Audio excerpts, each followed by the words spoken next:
Vous étiez encore en balade ce week-end et vous n'êtes pas trompé d'endroit. La Côte d'Azur. La Côte d'Azur, alors oui, ce week-end j'étais donc à Nice, non pas pour profiter du soleil et de la mer, mais j'étais en mission. Voilà, donc comme je connais bien la ville et que j'ai le sang chaud, Emmanuel Macron m'a demandé de m'occuper personnellement de Xi Jinping, le président chinois.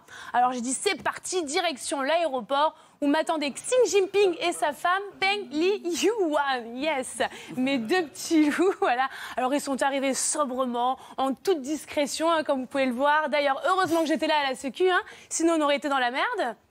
Xi et Peng, alors adorable, Peng, très sympa, un peu Peng sans rire. Très bien. Xi, un peu plus difficile, pas hyper bavard. Alors ce qui était sympa, c'est qu'on était vraiment sur la même tête tout au long de la journée. Alors, le mec est traversé par plusieurs émotions, mais on reste sur une tête assez similaire, une bonne base, passe-partout. Du coup, sa femme parlait pour lui. Mon Dieu, qu'il est content d'être ici. Ah, d'accord, parce que c'est pas forcément évident, merci. Des gens simples, avec des préoccupations de tout un chacun, comme avoir une bonne literie, c'est important quand on voyage. Du coup, ils ont fait venir leur lit directement de Pékin. Normal. Ils ont réservé 2 étages au Negresco pour avoir un peu de place. On les comprend.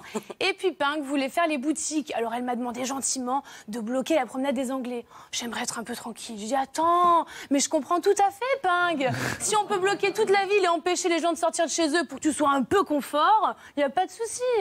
J'ai demandé à Christian Estrosi qui m'a fait ça en 2-2. Voilà. Et là, on passe devant une boutique de souvenirs qui vendait des Winnie l'ourson de Nice. Avec une casquette visière, des Riviera au pied et un t-shirt I Love Nice. Bon, des Winnie l'ourson du coin, quoi. Et là, Xi est devenu fou, on n'a pas compris. Il s'est jeté sur les Winnie, il les a déchirés avec les dents, arraché la mousse. Xi, pas Winnie. C'est-à-dire, je comprends pas. Xi, pas Winnie.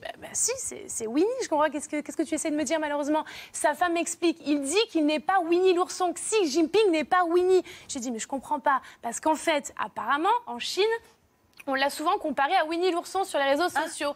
Et c'est vrai, c'est une vraie photo.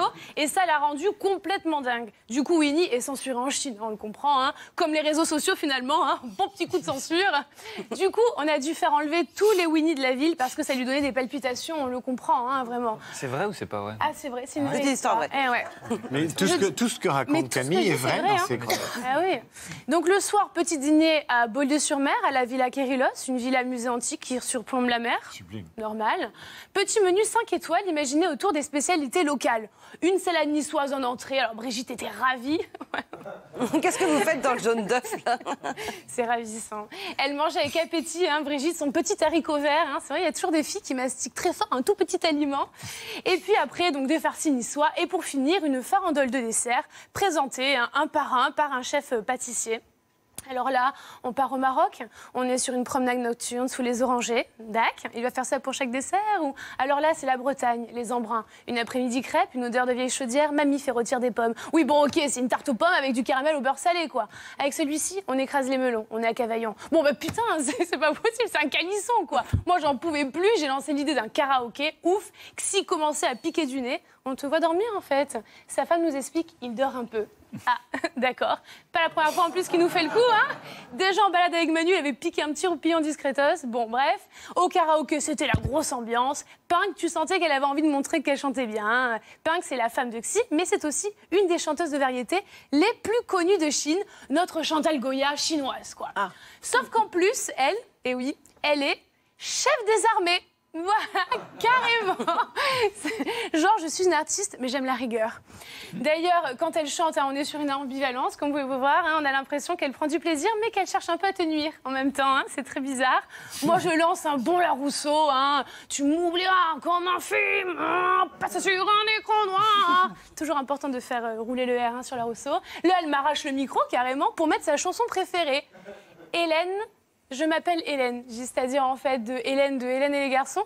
Brigitte me dit, oui, gros succès en Chine. Elle vient même dîner à l'Élysée, Hélène. Je dis, dac. Alors elle se met à chanter, Hélène, je m'appelle Hélène Xi. Je suis une fille. Et je suis comme les autres. Pas comme les autres. Oui, pas comme les autres. Xi applaudit, sans sourire toujours, mais apparemment enthousiaste. Il s'aide de ses bras pour donner du sens à ses émotions. Je trouve ça hyper beau. Manu et Brigitte se mettent à danser un slow en se roulant des pelles.